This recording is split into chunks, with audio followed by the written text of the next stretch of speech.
인사 나눕니다. 주님의 이름으로 사랑합니다. 주님의 이름으로 사랑합니다. 주님의 이름으로 사랑합니다. 오늘 말씀의 제목 한번 따라하죠. 두 사도를 두려워하는 이유. 두 사도가 누구죠? 베드로와 요한이죠. 베드로와 요한을 두려워하는 이유가 뭔가? 어린 시절 밤길을 아마 걸어보신 분들이 계실 거예요. 제일 무서운 것은 호랑이가 나타나는 겁니다. 제가 어릴 때만 해도, 지금은 뭐 그렇지는 않지만은 제가 어릴 때만 해도 이 호랑이가 나타났어요. 안 믿는 분들도 계신지 모르겠는데 제가 어릴 때는 굉장히 오래된 얘기거든요. 60년, 70년 전 이야기인데, 비록 호랑이를 저는 본 적은 없지만은 울면 호랑이가 잡아간다 이런 말을 어릴 때부터 많이 들었어요. 그래서 울라고 하면 너 호랑이가 잡아가, 울면 이렇게 이야기하면 그냥 울음을 뚝 끊치고 그냥 울먹울먹 하면서 울지는 못하고 그랬던 적이 경험이 납니다. 그런데 어머님께서 어느 날, 야, 호랑이보다 더 무서운 것은 사람의 입이야. 사람의 뭐라고요? 입이라는 거예요. 호랑이보다 더 무서운 것이 사람의 입이라는 거예요. 그러니까 입 조심을 하면서 살아야 된다. 이런 이야기를 하셨습니다. 먹고 살기가 힘든 때라서 살아간다는 것이 힘들다는 것을 그렇게 표현한 것이다. 저는 그렇게 생각을 합니다. 그런데 철이 들고 난 후에 호랑이보다도 더 무서운 존재가 있다 하는 것을 제가 알게 됐습니다. 밤길에 호랑이를 만나는 거 굉장히 무서운 거죠. 저는 이제 무주 구천동 천동 아닙니까?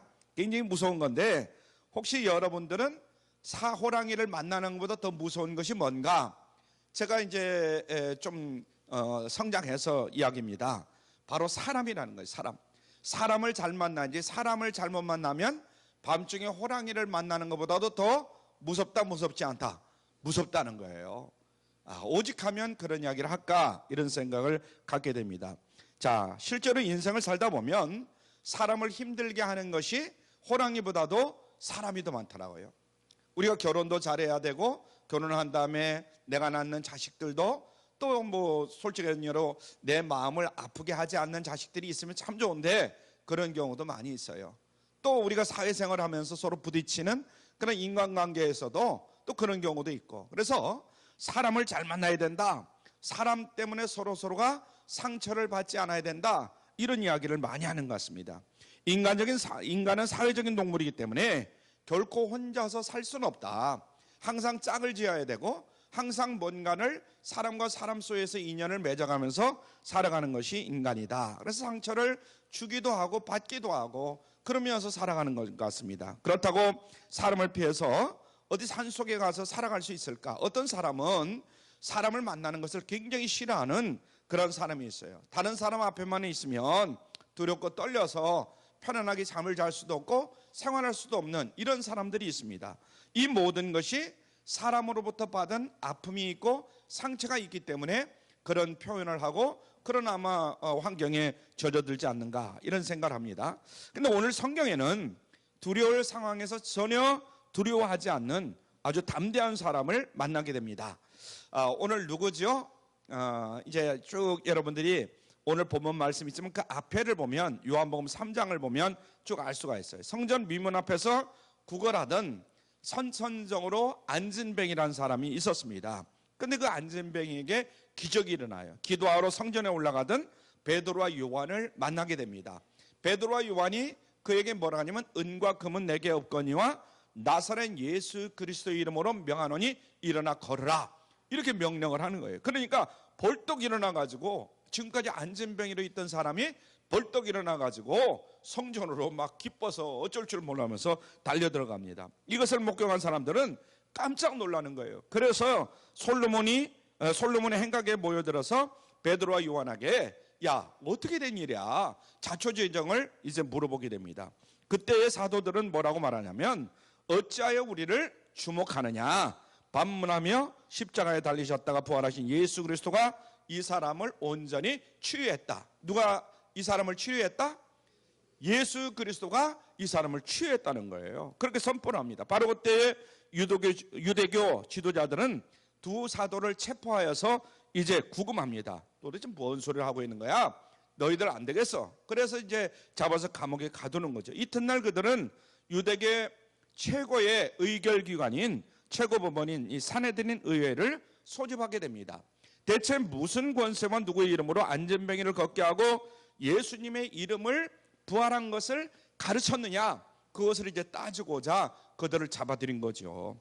자, 이전 같으면 베드로와 요한은 감히 그 자리에 설 수도 없는 아주 무의미한, 아주 무익한 존재입니다. 왜 그러냐면 그 당시 예수 그리스도의 이름으로, 물론 이제 무장을 했지만은 그 예수 그리스도 앞에 베드로와 요한은 정말 보잘것없는 그런 어부 출신이거든요. 감히 얼굴조차도 들 수 없는 그런 존재예요. 그러나 성령 충만한 베드로와 요한은 이제는 추후에 두려움도 없게 됩니다. 오히려 호통을 치듯이 그들에게 하나님의 복음을 선포하는 이런 장면이 나옵니다. 요한복음 3장부터 쭉 이제 보는 겁니다. 그래서 너희들이 예수님을 십자가에 못 박아 죽였으나 하나님께서 다시 살린 예수님께서 그 기적을 이루셨느니라, 이렇게 선포를 하는 것을 봅니다. 그리고 예수 이외에 천하인간의 구원을 얻을 만한 다른 이름을 결코 우리에게 주신 적이 없다, 이렇게 선포를 하게 됩니다.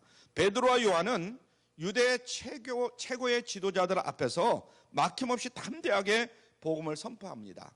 그들의 복음은 반응을 누가복음은 이렇게 이야기합니다. 사도행전은 누가가 쓴 책이잖아요. 자, 오늘 본문 사도행전 4장 13절부터 14절 두 절을 같이 읽습니다. 시작. 저희가 베드로와 요한이 기탄없이 말함을 보고 그 본래 학문 없는 범인으로 알았다가 이상히 여기며 또 그 전에 예수와 함께 있던 줄도 알고 또 병 나은 사람이 그들과 함께 섰는 것을 보고 힐난한 말이 없는지라. 당시 최고의 지금 지도자들, 정치 지도자들, 그리고 산헤드린 공회원들이 두 사도 베드로와 요한을 두려워한 이유가 뭔가, 이제 여기에 대해서 이제 우리가 한번 같이 살펴보는데, 첫 번째로는 영적 통찰력 때문에 그렇습니다. 베드로와 요한의 영적 통찰력 때문에 그렇습니다. 자, 유대교 지도자들은 이스라엘의 변방 가장 가난한 갈릴리 출신의 두 사도를 하나님 말씀에 무식한 자들로 속단을 합니다. 뭘 알면 지네들이 뭘 알겠어? 더군다나 갈릴리 그 시골 출신에다가 배운 것도 없는 어부들 출신이야, 이런 생각을 가게 되는 겁니다. 학문 없는 범인은 그 당시 율법을 배운 적이 없는 무식한 자들이다, 이런 뜻을 가지고 있습니다. 그런데 이상한 거예요. 한 번도 율법을 배운 적이 없는 베드로와 요한이 그들이 생각지도 못한 구약 말씀을 정확하게 알아요, 몰라요? 정확하게 알고 그 인물들에서 정확하게 아는 거예요. 평소에는 감히 자기들 앞에 얼굴조차도 들 수 없었던 그런 사람들인데도 불구하고 자신의 잘못마저 거리낌 없이 자백을 하는 그런 모습을 봅니다. 그래서 한마디로 두 사도는 굉장히 담대함을 가지고 그들 앞에 선 거예요. 그래서 담대했다는 것은 전혀 두려움이 없었다, 이런 표현이 되겠습니다. 여러분들이 아마 검찰청에 들어가 본 적이 있는지 모르겠어요. 저도 이제 한두 번 있었고, 그리고 경찰서에 들어가 본 적도 있는데, 맨 처음에 경찰서에 들어가기만 해도 굉장히 막 서먹서먹하고, 또 그들 앞에 서면 좀 말이 제대로 안 나옵니다. 당시 이 산헤드린은 오늘날 국회와도 같은 곳이다, 이렇게 볼 수가 있어요. 오늘날 어디와 같다? 국회와 같은 곳이에요. 산헤드린이라고 했을 때는. 그러니까 이 국회에 불려 들어가면 장관들도 쩔쩔 매는 것을 봅니다. 여러분들이 아마 간혹 TV에 이제 그걸 중계하는 경우 있잖아요. 그러니까 이제 장관들 앞에다 앉혀놓고 국회의원들이 쫙 앉아가지고 질문을 합니다.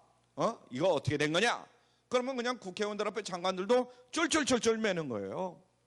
오히려 당신들만 똑바로 하라고 막 그러면서 야단을 치잖아요, 장관들도. 자, 보통 사람들 같으면 산헤드린 법정에 서기만 하더라도 사시나무 떨듯이 발발발발 떨어야 마땅한 거죠.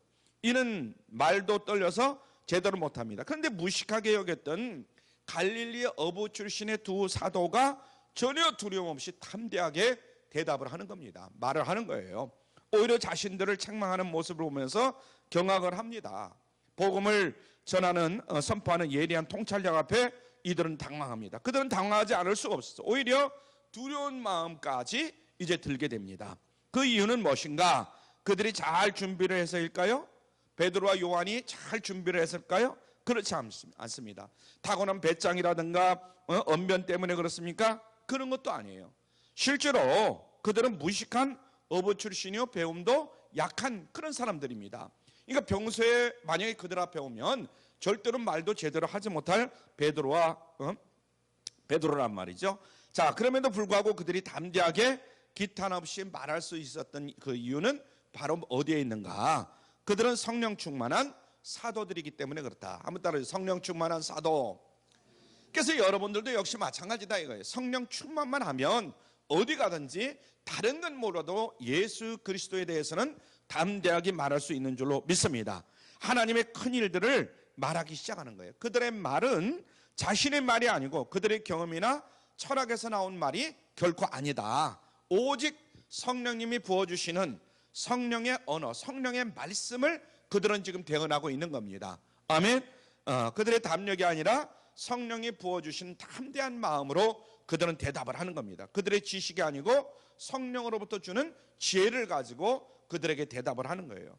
자, 예수님께서는 사랑하는 제자들을 세상에 파송하시면서 뭐라고 말씀하십니까? 이렇게 말씀하시죠. 내가 너희를 보냄이 양을 이리와한테 보내는 것 같다. 그러면서 이제 말씀을 하시면서 그러면 너희는 뱀같이 지혜로워야 되고 비둘기처럼 순결해야 된다. 이렇게 명하십니다. 나로 인해서 너희들이 채찍을 당하고 공회에 끌려가게 될 것이다. 그러니까 뱀같이 지혜롭고 비둘기같이 순결해야 된다. 이렇게 말해요.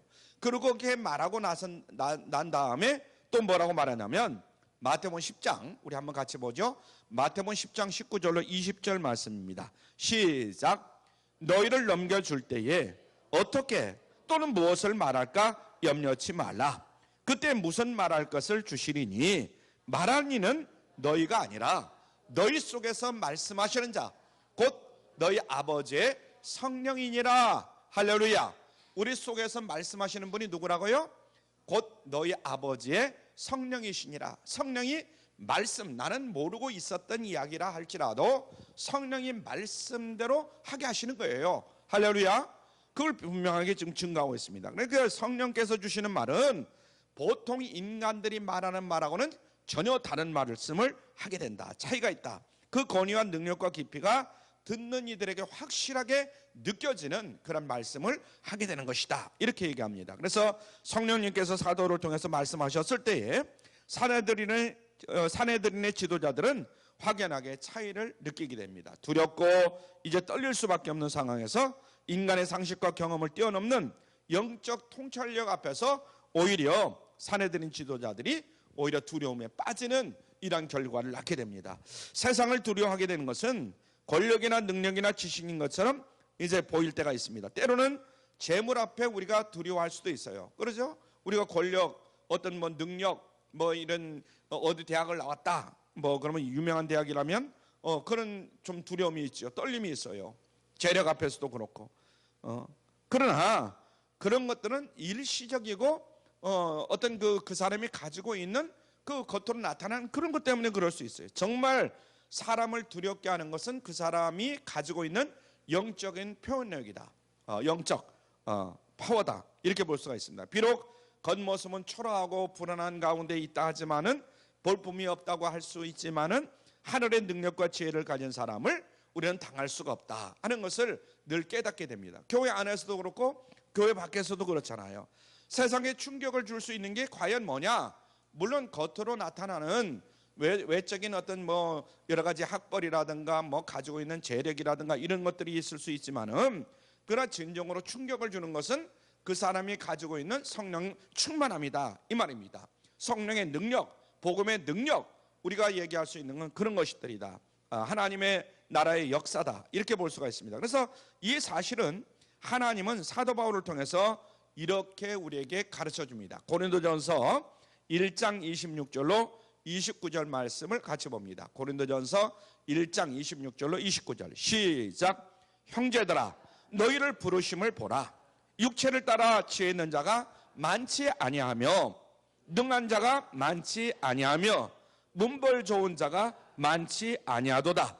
그러나 하나님께서 세상에 미련한 것들을 택하사 지혜 있는 자를 부끄럽게 하시고 세상에 약한 것들을 택하사 강한 것들을 부끄럽게 하려 하시며 하나님께서 세상에 천한 것들과 멸시받는 것들과 없는 것들을 택하사 있는 것들을 폐하려 하시나니 이는 아무 육체라도 하나님 앞에서 자랑하지 못하게 하려 하심이라. 아멘. 이는 아무 육체라도 어느 서울대학을 나왔다 무슨 대학을 나왔다 그 어떤 뭐를 내가 많이 가지고 있다 하는 육체라도 하나님 앞에서 자랑하지 못하게 하려고 그러신다 이렇게 말씀합니다. 그렇습니다. 하나님 앞에서 우리의 수고와 노력으로 얻어지는 것은 자랑이 못 된다는 사실을 늘 깨달아야 될 줄로 믿습니다. 할렐루야. 하나님은 미련한 자를 택하서 지혜 있는 자를 부끄럽게 하시려고 하는 경우가 참 많아요. 우리 주변에는 나보다 저 사람이 미련한 것 같은데 말하는 거 보면 오히려 더 지혜롭게 하는 경우가 참 많습니다. 약한 것들을 택하사 강한 것들을 또 부끄럽게 하실 경우도 많아요. 여러 가지로 보면 나보다 약한 건 틀림없는데 말할 때 보면 강하고 탐대하게 말을 한다 이 말이죠. 그래서 오히려 우리를 부끄럽게 하는 경우가 많습니다. 세상에 천한 것, 멸시받는 것, 없는 것들을 택하사 있는 것들을 무기력하게 만드는 경우가 또 많이 있어요. 이것이 하나님 나라의 역사요 하나님 나라의 질서다 하는 것을 우리가 늘 잊고 살아서는 아니 될 줄로 믿습니다. 그러므로 우리는 내가 가진 것을 자랑할 필요가 있다 없다.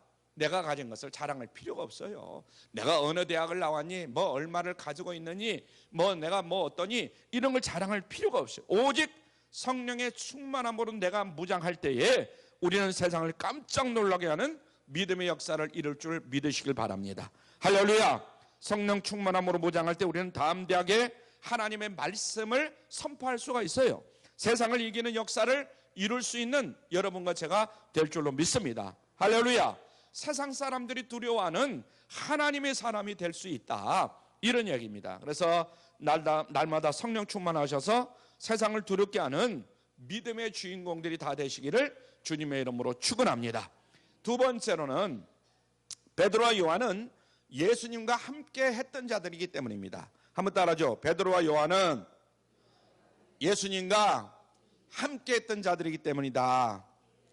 당시 최고의 지도자들이 두 사도를 두려워한 이유는 그들이 예수님과 함께 3년 동안이나 3년 6개월이라고 얘기하는 사람도 있지만 약간 3년 동안이나 생소고락을 같이 했기 때문에 그런 일들을 일어나게 된 것이다. 종교 지도자들은 자기들의 기득권을 유지하려고 예수 그리스도를 십자가에 못 박는 일을 범하게 됩니다. 그렇죠? 예수 그리스도를 십자가 못 박잖아요. 그에게 아무런 제목을 발견하지 못했지만 국가 반역죄와 신성 모독죄를 들어가지고 그거를 예수 그리스도를 뒤집어 씌워버립니다. 죄를. 결국 무고한 예수를 죽게 만들지요. 그들 입장에서는 할 수만 있으면 예수 그리스도의 이야기를 듣지 아니하는 것이 최상이다. 그들의 입장에서는. 그런데 예수님과 동거했고 그 십자가의 모든 상황을 지켜본 제자이자 사도들이 지금 자기들 앞에서 마치 예수 그리스도, 자기들과 죽인 예수 그리스도가 환생한 것처럼 자기들을 향해서 책망을 하는 거예요. 완전히 주객이 전도된 그런 상황에 지금 빠지게 되는 거죠. 오히려 자기들이 죽였잖아요. 그런데 오히려 죽임을 당한 예수 그리스도의 제자들이 예수님이 살아난 것처럼 이야기하는 거예요. 그래서 베드로와 요한은 두 사도는 너무나 예수님을 잘 알고 있었기 때문에 나사렛 예수 그리스도가 안전뱅이를 걷게 했다는 사실을 증언할 때에 제 지도자들은 할 말이 없었다. 더 이상 뭐라고 그들에게 대꾸할 건덕지가 없었어요. 그래서 지도자들은 당황하고 두려워할 수밖에 없었던 그런 형편과 처지였습니다. 그렇습니다. 우리들이 진리이신 예수님을 깊이 알면 알수록 우리에게 있었던 두려움은 사라지게 되는 줄로 믿습니다. 할렐루야. 염려와 근심, 걱정이 다 사라지게 됨을 믿습니다. 진리를 깨닫지 못하고 파상적인 그런 세상 지식에 붙잡고 살면 항상 내 속에 근심과 걱정과 염려가 사라질 날이 없어요. 세상 것들로 한번 여러분들이 가득 채워보세요. 만약에 집이 없어? 그럼 집을 만약에 샀다고 해봅시다. 아니면 돈이 없어요? 돈을 가졌다고 해봅시다. 잠시는 내가 만족할지 모르지만은 얼마 있으면 또 불안해지는 거예요. 근심, 걱정, 염려가 또 나에게 다가오는 겁니다. 사람들을 의식하게 되고 여러 가지 여론을 의식하게 됩니다. 다른 사람의 눈치를 살피는 거예요. 그러니까 나보다 더 가진 사람, 더 많이 누리는 사람, 이런 사람들이 많이 되잖아요. 그러므로 우리는 진리이신 예수님을 더욱더 힘써 알아가는 우리 모두가 되어야 될 줄로 믿습니다. 지식으로만 머리만 아는 것이 아니라 살아계신 주님을 내 삶을 통해서 만나고 경험하는 여러분들이 되어야 될 줄로 믿습니다. 할렐루야. 그래야 어떤 마귀 사단 유혹이나 시험이 와도 우리는 물리칠 수가 있다 하는 것을 뼈저리게 느껴야 됩니다. 그러므로 사랑하는 성도 여러분, 진리의 본체이신 예수님을 더 깊이 묵상하는 귀한 시간 되시길 바랍니다. 진리의 말씀을 더 가까이 하시길 바랍니다. 그리고 그 말씀을 삶에 하나하나 적용하면서 살아갈 수 있길 바랍니다. 그 삶 속에 놀라운 능력이 여러분들 나타날 거예요. 자꾸 거짓의 호기심을 가지고 여러분들 따라가지 마세요. 우리가 보면 사람을 만나보면 거짓에 속을 때가 얼마나 많은지 몰라요. 그 거짓을 자꾸만 쫓아가는 경우가 있어요. 성경에 말씀하는 진리만을 여러분들이 진리만으로 충분하시길 바랍니다. 비유나 헛된 인간적인 해석에 절대 미혹되지 않기를 다시 한번 주님의 이름으로 부탁을 드립니다. 은행에서 가짜 지폐를 구분할 때에 훈련하는 방법이 아주 간단하다고 그래요. 지폐를 계속해서 우리 현찰을 그냥 현재 있는 현찰을 계속 세게 만드는 거예요. 그런데 그 중간에 가짜를 한 장, 두 장 넣어요. 그럼 쭉 시야리다 보니까 좀 감촉이 이상하단 말이죠. 그때 가짜 돈을 발견하게 만드는 거예요. 가짜 돈을 자꾸 시야리고 진짜 돈을 섞는 것이 아니라 진짜 돈 속에 가짜 돈을 섞는다는 거죠. 그런데 여러분, 그래서 진짜 지폐를 정확하게 알면 가짜는 저절로 구별되게 되어 있다. 그래서 진짜 복음에 우리가 젖어 살면 가짜 복음은 금방 들으면 금방 나타나는 거예요. 할렐루야. 그래서 사랑하는 성도 여러분들이 이 가짜 복음, 말하자면 지금도 우리나라도 많잖아요. 가짜 복음을 가진 사람들. 그런 사람들이 뭔 얘기하든 간에 절대 관심을 갖지 않기를 바랍니다. 금방금방 발견해내시길 바랍니다. 자꾸 가짜에 관심을 보이지 마시고 진짜 복음에 집중하시는 여러분들 되시길 바랍니다. 할렐루야. 빛이 비추면 어둠은 자연히 사라지게 되어 있어요. 그러죠? 여러분들이 저 어둠이라고 그러지만 이렇게 새벽에 보세요. 점점 밝아지면 이제 어둠은 사라지는 거예요. 빛 대신 주님의 말씀을 붙잡고 살면 거짓의 영은 저절로 물러가게 됨을 믿으시길 바랍니다.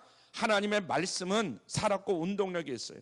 우리의 혼과 영과 관절과 골수까지도 찔러 쪼갠다 이렇게 말씀했습니다. 이 말씀의 능력과 역사를 지니면 어떤 마귀 사단도 유혹도 물리치게 됨을 믿으시길 바랍니다. 할렐루야. 말씀으로 충만한 사람, 길이요 진리요 생명이신 예수님을 하나님 앞에 모시고 사는 사람은 날마다 세상을 이기면서 살 줄로 믿습니다. 세상이 감당할 수 없는 믿음의 사람이 될 수가 있는 것입니다. 오직 말씀으로 무장하셔서 날마다 세상을 이기시고 하나님의 영광을 선포하는 믿음의 주역들이 다 되기를 주님의 이름으로 축원합니다. 세 번째는 기적의 주인공이 증인으로 함께하고 있기 때문에 그렇습니다. 지금 종교 지도자들은 조금 더 의심할 수가 없어요. 왜 그러냐? 바로 지금 깨끗하게 고침받고 치료받은 사람이 거기 앉아 있는 거예요. 종교 지도자들 입장에서는 어찌하든지 그를 격리해야 할 그런 입장에 지금 서 있습니다. 누가 무슨 권세로 이런 기적을 행했느냐? 이렇게 묻는데 그 주인공이 벌떡 일어나가지고 베드로와 요한을 가리키면서 예수님의 이름의 권세로 나를 일으켰다 이렇게 증언해버리면 나머지 전부 헛거잖아요. 그들이 아무리 뭐라고 어쩌고 해봐야 아니 예수 그리스도의 이름으로 이들이 나를 치료했다는데 뭐라고 말할 거예요? 오늘날 그런 사람들도 많이 있긴 있습니다. 그러므로 치유받는 자가 그 자리에 증인으로 있는 것은 자신들이 보아도 부인할 수 없는 그런 사건이다 하는 것을 우리가 알 수가 있습니다. 그래서 너무나 분명하고 명백한 일인데 결국 그들이 내린 결론은 더 이상 이 소문이 널리 퍼져서는 안 되겠다. 그러니까 이 사도들과 빨리 이들을 없애버려야 되겠다. 어디로 가게 만들든가 이래야 되겠다. 그리고 예수 이름을 말하지도 말고 가르치지도 말라고 경고하고 훈방 조치하는 것이 가장 급선무다. 이것을 이제 깨닫게 됩니다. 할렐루야. 얼마나 참 귀한 일입니까? 그때 베드로와 요한이 또 뭐라고 반응을 하느냐? 예수 이름으로 말도 하지 말고 가르치지 말라는 그들의 협박에 자 오늘 본문 사도행전 4장 19절에서 이렇게 말합니다. 19절 시작. 베드로와 요한이 대답하여 가로되 하나님 앞에서 너희 말 듣는 것이 하나님의 말씀을 듣는 것보다 옳은가 판단하라. 기가 막힌 얘기를 하는 거예요. 지금 그들의 입장에서는 빨리 그냥 쫓아보냈으면 좋겠는데 베드로와 요한이 대답하여 가로되 하나님 앞에서 너희 말 듣는 것이 하나님의 말씀을 듣는 것보다도 옳은가 판단하라. 이렇게 말하는 거예요. 이 말씀은 우리에게 결단을 촉구하는 말씀인 것을 깨달을 수 있길 바랍니다. 우리가 무엇을 선택함에 있어서 어떤 것이 옳은가 그것을 스스로 판단해 볼 수 있는 그런 능력들이 있잖아요. 그것을 판단해 보라는 거예요. 우리는 사람의 말에 무게를 두는 경우가 참 많습니다. 그래서 사람의 말에 관심을 많이 가지고 그걸로 집중할 수가 있어요. 여러분, 진정한 영적 리더가 되려면 올바른 영적인 분별력이 우리에게 있어야 된다는 거 잊지 않기를 바랍니다. 그래서 여러분들이 많은 사람을 만나고 교제하고 하는 건 좋은데 그 사람을 어떤 사람을 만나고 어떤 사람이 어떤 말을 하는가를 잘 판단할 수 있기를 바랍니다. 우리는 종종 사람의 눈치를 보고 정치적으로 판단하려고 하는 경우가 참 많아요. 정치적으로 그래서 자기 유익에 맞춰서 판단하려고 하는 경우도 많이 있습니다. 내가 옳으면 같이 옳은 거고 틀리면 틀린 거고 이런 식으로도 하고. 그러나 그 결과는 어떠냐? 우리는 소신껏 말하고 선택한다고 하지만은 결국은 자기 유익을 쫓아서 그런 선택 기준을 삼을 때가 얼마나 많은지 모릅니다. 자기의 유익을 위해서. 그래서 같은 말을 하더라도 나에게 듣기 좋은 말, 내 편을 들어주는 사람은 그냥 가까이 하고, 그렇지 않으면 탁 쳐버리는 사람들이 많아요. 절대로 그러면 안 돼요. 약간 옳은 말을 할 때는 옳고 그런다가 할 때는 그런 겁니다. 자, 베드로와 요한은 우리에게 사람의 말이 아닌 하나님의 말씀에 비중을 둬라, 하나님의 말씀에 무게중심을 둬라, 이렇게 말씀하고 있는 줄로 믿으시길 바랍니다. 우리는 사람의 말에 휘둘릴 때가 참 많아요. 남이 하는 말에, 작은 말에도 신경이 곤두설 때가 참 많습니다. 그래서 흥분하게 되고 중심을 잃게 되고 남의 말이라면 본질에서 멀어지는 이런 경우가 얼마나 많은지 모릅니다. 결국은 누구를 기쁘게 할 것인가의 문제다, 이렇게 볼 수가 있는데요. 하나님을 기쁘게 할 것인가, 사람을 기쁘게 할 것인가, 우리는 이 둘 중에서 하나를 선택해야 되는데 언제나 하나님을 기쁘시게 하는 여러분들의 선택이 되기를 주님의 이름으로 부탁을 드립니다. 할렐루야. 물론 둘 다 좋으면 참 좋죠. 그러나 우리가 선택해야 될 때가 있어요. 둘 중에 하나를. 그때는 사람의 말이냐 하나님의 말씀이냐, 하나님의 말씀을 선택할 수 있기를 바랍니다. 할렐루야. 데살로니가전서 2장 4절 말씀을 우리 한 목소리로 읽습니다. 시작. 오직 하나님의 옳게 여김을 입어 복음 전할 부탁을 받았으니 우리가 이와 같이 말함은 사람을 기쁘게 하려 함이 아니요 오직 우리의 마음을 감찰하시는 하나님을 기쁘시게 하려 함이라. 아멘. 바울은 데살로니가 교인들을 향해서 복음을 위탁받은 자로서의 자기 자신의 사명을 이렇게 밝힙니다. 나는 사람을 기쁘게 하려고 하는 자가 아니라 우리 마음을 감찰하시는 하나님을 기쁘게 하는 자다. 할렐루야. 여러분 모두가 사도 바울 같은 이런 정신을 가지고 이런 마음을 가지고 늘 살아갈 수 있길 바랍니다. 이 바울의 선언이 우리의 신앙이 고백이 되기를 주님의 이름으로 축원합니다. 할렐루야. 우리는 내가 보기에 좋은 길이 아닌 하나님 보기에 좋은 길을 우리가 선택하면서 살아야 될 줄로 믿습니다. 그런데 대부분에 보면 내가 좋은 일이 뭔가, 나에게 유익이 되는 일이 뭔가, 이것을 선택하면서 살아가는 경우가 많아요. 그러나 거기에는 하나님의 축복이 존재하지는 않습니다. 하나님이 기뻐하는 일을 우리가 쫓아갈 때에 바로 하나님의 은혜와 축복이 나에게 임한다 하는 것을 잊지 않기를 바랍니다. 그래서 하나님을 기쁘시게 하는 판단과 선택은 당시에는 어리석어 보일 수도 있습니다. 미련해 보일 수도 있어요. 그러나 하나님을 기쁘게 하는 그런 선택이 결국은 나에게도 기쁨이 되고 하나님에게도 기쁨이 되는 그런 축복이 있음을 깨달을 수 있기를 바랍니다.